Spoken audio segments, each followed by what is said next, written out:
Sudah berapa kali Rukiah? Nggak salah udah hampir 12 kali. Kamu siapa, Jin? Saya Masto. Masto? Masto itu siapa? Kamu jin yang bernama. Ya. Kamu dikirim. Ya. Masto, Masto jangan ngambek. Ayo coba dijawab. lihat ke saya.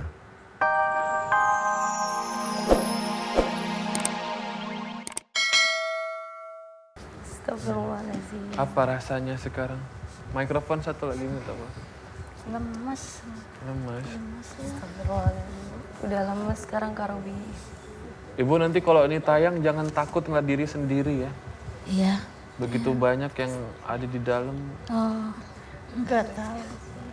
Tadi kalau disebutin memang dukun yang pertama yang ngirimin semua. Oh, Segala jenis siluman ada di dalam. Tapi saya nanti kita tanya Pak Ustadz. Pak Ustadz itu memang sebanyak itu atau hanya satu tapi kayak menipu gitu Pak Ustadz. Pura-pura jadi ini itu atau memang sebanyak itu Pak Ustadz? Ya lumayan banyak dan rata-rata binatang memang. Ya Allah. Jadi ya kali memang takdirnya ibu yang baru ujiannya seperti itu. Sekarang kalau sudah berhenti, jangan ke orang pinter, Iya, jangan ke dukun lagi, tingkatkan ibadah, ngaji yang bener, ya ibu. Sekarang gimana kepalanya? Enak. enak. Ya, Ini ibu-ibu kelihatan semua. cantiknya sekarang. Tadi bener-bener gak ada kedip sama sekali Bunda. Matanya Tangan kaku, digendong gak bisa. Nggak kedip lihat sini tadi nggak kedip. Tapi Ganteng Pak Ustadznya nggak ngedip jadi. Hah gitu ya. Pak Ustadz itu kuntinya gimana ini? Udah keluar juga? Insya Allah udah keluar ya. Paling nanti balik ambil bajunya dia kayak. Diusir dari kos-kosan kali ya maksudnya. Ibu-ibu kalau gitu kita ucapkan hamdalah semua. Yuk, ambil bareng yuk. Joyo, bangun. Terima kasih Pak Ustadz. Assalamualaikum warahmatullahi taala wabarakatuh. Waalaikumsalam.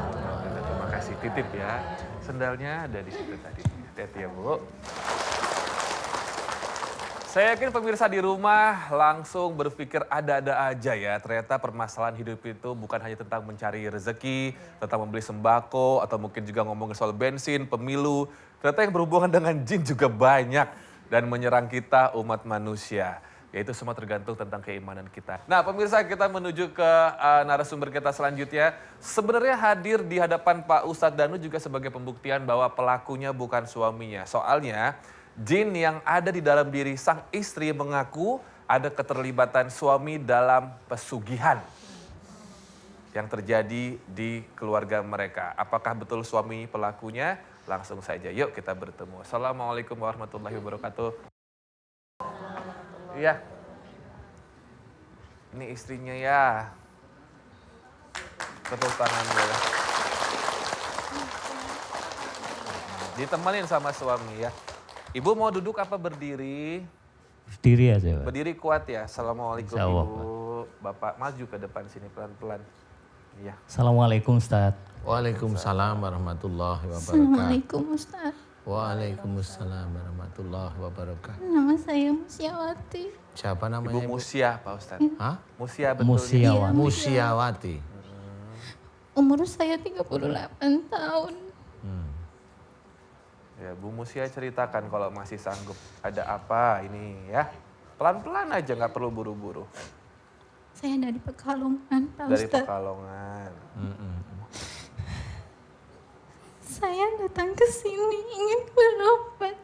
Saya ingin sembuh. Kenapa sakit apa ya? Sembuh dari apa Ibu Musia? Saya sering kesurupan. Dan saya suka nyinden. Nyinden. Nyinden.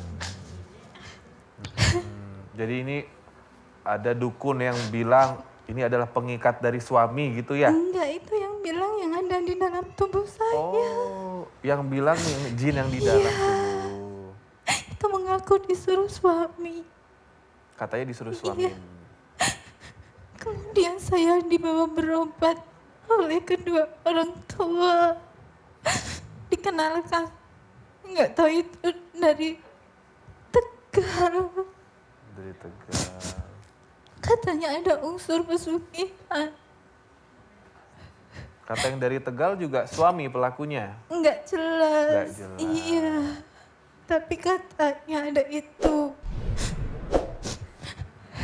Coba saya tanya sama suaminya Mbak, boleh ya?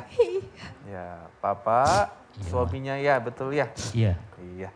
Jadi ini kan jin yang di dalam yang bilang nih, gitu. Iya. Bapaknya sendiri bagaimana pembelaannya? Waktu itu saya kayak nggak bisa bicara itu, Mas. Jadi kalau dituduh bahwa yang ada di dalam tubuh ini itu jinnya saya. Terus apa? Sebagai pengikat, Iya. biar nggak kemana-mana. Iya.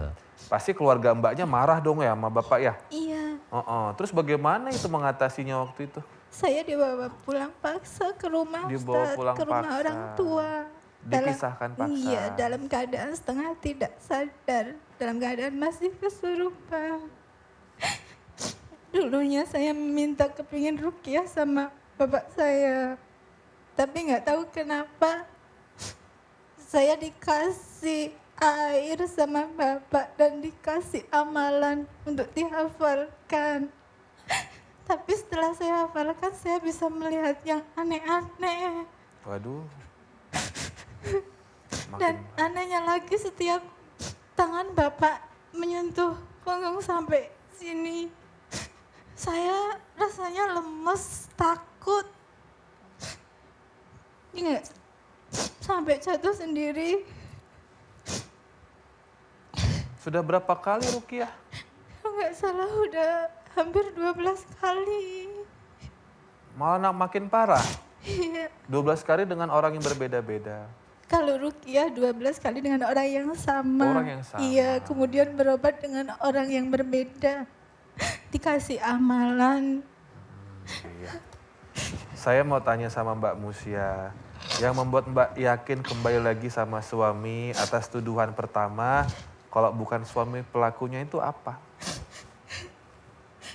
Karena setelah berobat dengan orang lain, dengan orang pintar lain lagi, katanya sukanya dan itu bukan milik suami.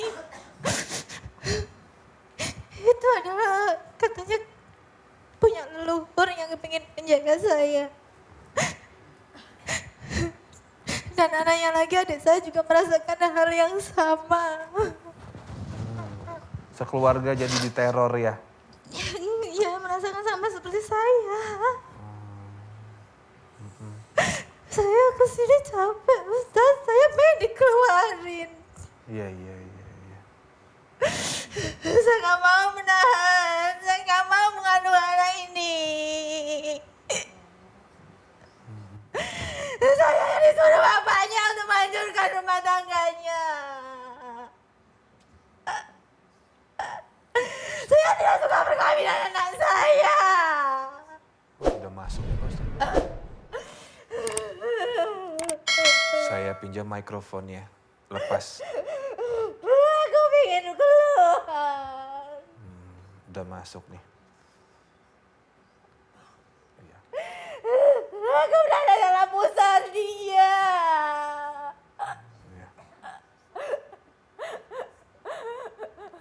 Iya. Pancing Pak Ustadz. Sudah bukan Mbak Musia ini ya? Ya, saya harimau.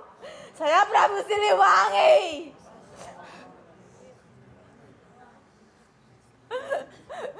Saya keturunan dari Mas Maud. Prabu Siliwangi dari mana? Mas Maud Pak Ustadz. Mas Maud. Kamu harimau dari mana? Jawa Barat. Dari turunannya Prabu Siliwangi. Iya. Benar. Benar apa bohong? Bohong Pak Ustadz. Kamu siapa? Pak Ustadz nanya, kamu siapa Jin? Saya Mas Tuk. Masto. Masto itu siapa? Kamu jin yang bernama. Ya. Kamu dikirim.